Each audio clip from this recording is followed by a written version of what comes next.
It's on. Speak. Try to speak. Hello? Can you hear me? Try again.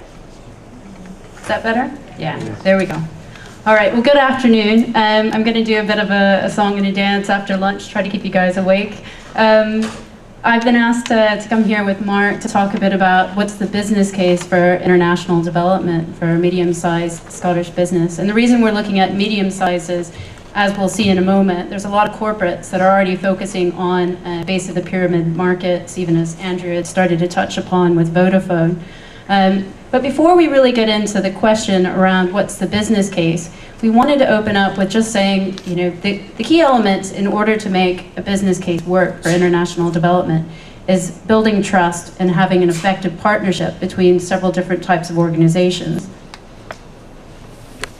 If we can get the slides to work.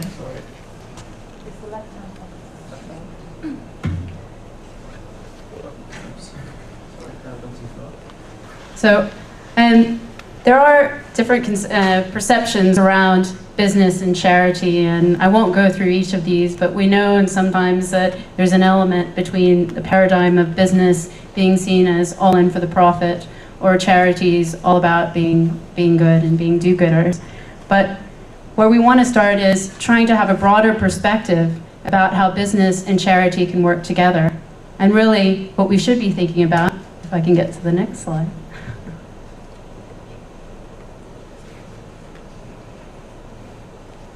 Really, business needs to think longer term to be sustainable.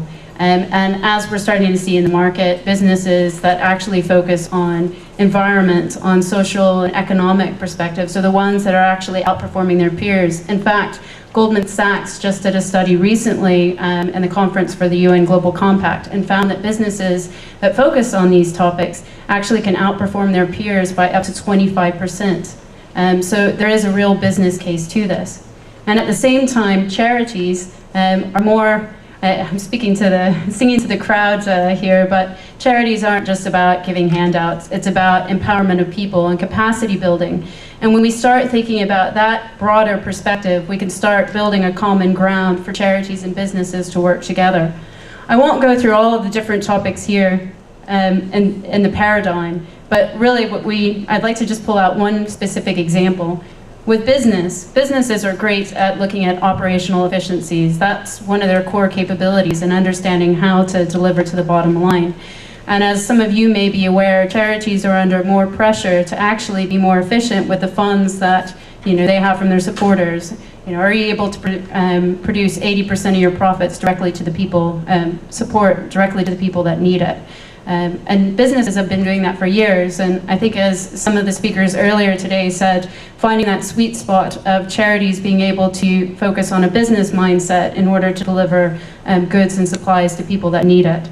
And vice versa with businesses, trying to think more broadly about the markets that they're entering, and here I'm referring in particular to base of the pyramid, challenging emerging economy markets. And businesses have to really understand those markets, and the charities have the know-how on how to operate in these markets in a good, responsible manner.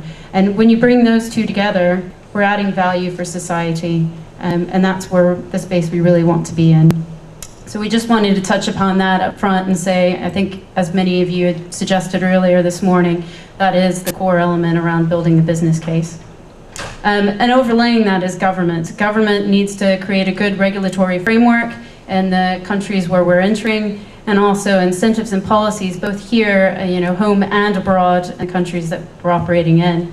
And coming together, we're adding value for society. I think an interesting point on here, just thinking from the people perspective, the people that we're engaging with, no matter which organization we're working for, if you think from their perspective, we're talking about they want businesses to be able to provide new jobs or skill sets. They need charities there to give them empowerment and a voice, and they need transparent, efficient policies and regulations in place to get a fair chance with government. And bringing all that together, we can have an effective partnership and be more, we can actually achieve more by working together. So really back onto the question then, why should a Scottish business actually look at building local capacity abroad? We'll touch upon that, and then we'll talk a bit about some of the benefits and also how that might actually work in practice. As I mentioned, why actually look at local capacity abroad? Well, business does have a responsibility to its shareholders, but also to its broader stakeholders. So to be a robust, profitable business, we need to think more broadly, not just about profit, but also about people and planet, the triple bottom line. And that actually, as I mentioned with Goldman Sachs, means a much more sustainable business in the future. So there's a few examples here. I think one other to just bring out briefly is for small companies, it's not just the big publicly listed companies that find business benefits in this, but also in surveys done in the US recently with GlobeScan, we found for small companies, it's also about managing their reputation and brand, which in some cases is actually much more critical for them as they're entering a new market. And finally, I think, again, touched upon earlier today, but it's simply the right thing to do. There's a lot of people in business that are passionate about this space as well. They operate in international markets, and they want to be involved as well, and they really do want to make a difference. I keep looking at you. So beyond that, though, I think the really exciting thing here, people were asking earlier, what's the business case? Well, actually, there's a significant business case for companies to focus on base of the pyramid markets. And actually, a few years ago, I was working with the Shell Foundation, and we interviewed 22 multinational business units operating in Africa, Asia, and Latin America. And we asked them, are your businesses profitable in targeting base of the pyramid markets? We're talking about Vodafone, for example, looking at mobile voice access in rural parts of Africa, GSK in providing vaccines across Africa, Unilever, and looking at different parts of the world, including India, and many of you will also know Danone recently, in looking in Bangladesh.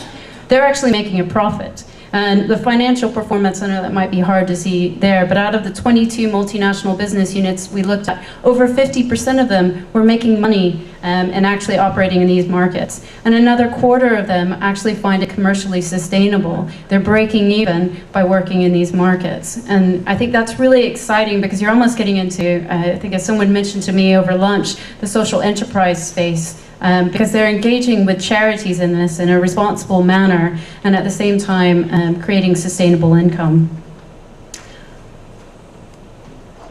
Sorry, too quick. We did look across sectors though to say, well, are some sectors actually more profitable or more successful in actually targeting base of the pyramid markets? And actually, surprisingly, consumer goods businesses have been doing this type of work, targeting base of the pyramid markets for over 30 years in some cases. But as we move down the line to look more at technology and energy, that is more challenging because it can be disruptive technology. You have to train people up on how to use technology. I struggle understanding how to use a solar panel. Imagine someone in a remote part of Africa trying to understand how to do maintenance. So there are a lot of challenges around that. But really, what Mark's going to touch upon in a moment is we think energy is a really niche area because energy is what drives all of these other sectors. You need energy to be able to get the mobile phones to work. You need energy to be able to make sure refrigeration's working right to get medicine in to the places that it's needed. The other thing, just if you hold for a second around the energy sector and what that might be for Scotland, the other point that we found in interviewing these businesses was they actually have to do spin-off business units to make it work. Reason being, corporations sometimes will have a bit more of a challenge around thinking innovatively, and they have more constraints on them about thinking out of the box and being entrepreneurial. And so that has been a challenge for them, and what they've done is actually look at spin-off business units. But I'd like to challenge, and I think Mark will come upon this, is this something that's actually better placed with a medium-sized Scottish enterprise actually focusing in on here? And there's certain things that they could focus on that's much more entrepreneurial. So Mark, over to you. Perfect. Is this on? Perfect. Next slide, please. That's it.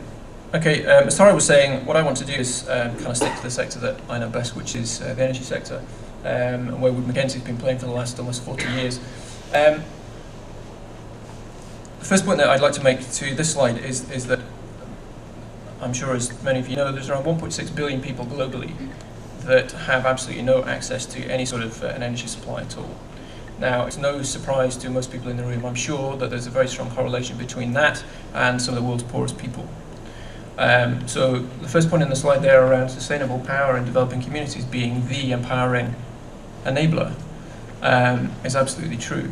If you can deliver primary energy and get communities away from carbohydrate energy sources and the health problems associated with actually using those sources of fuel, then there's a massive, massive impact on sustainable development in these communities.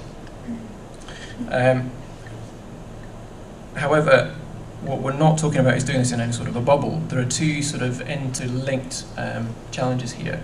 The first one is supplying energy to developing communities. The second challenge is one on a global scale around climate change.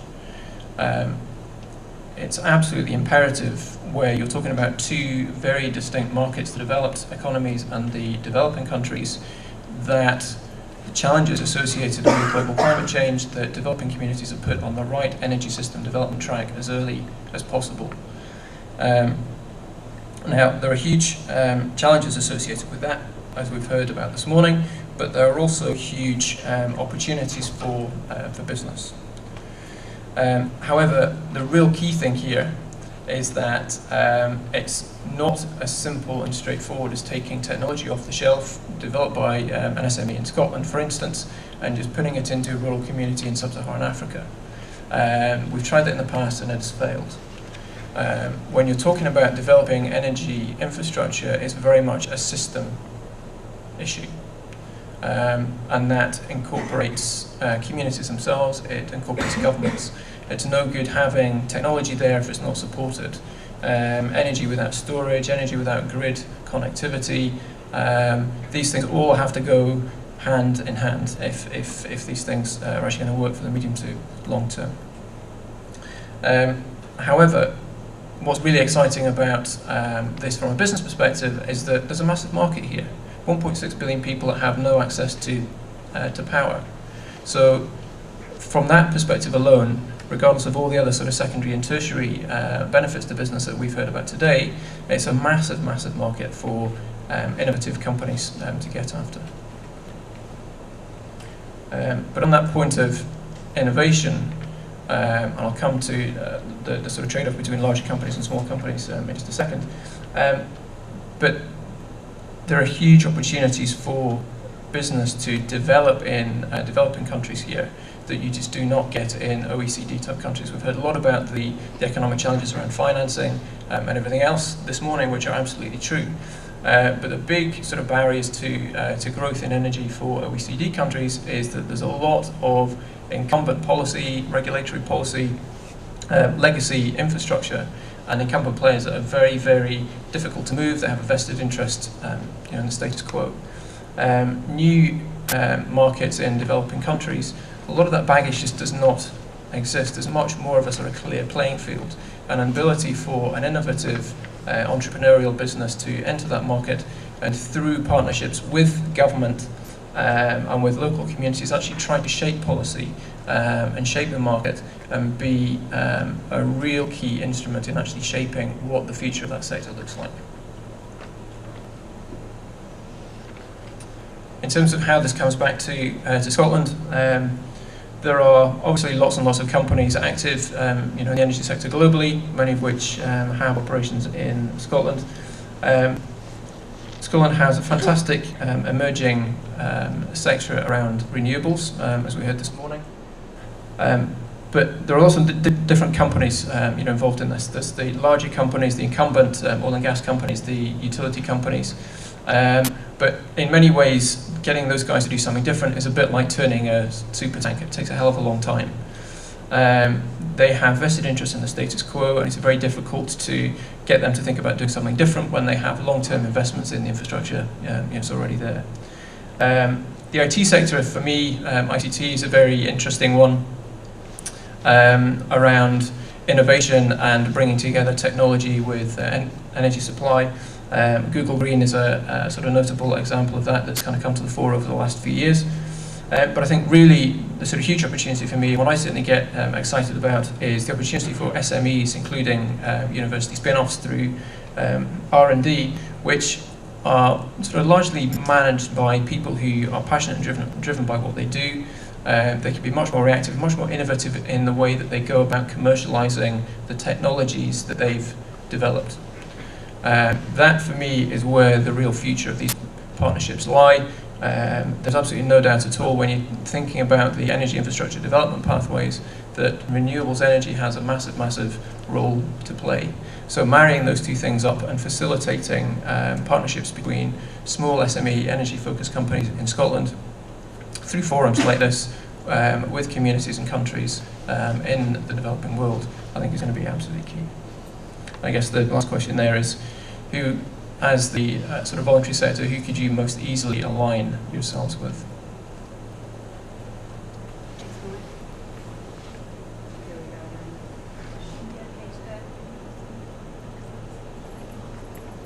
Sorry, Tara, that's time up.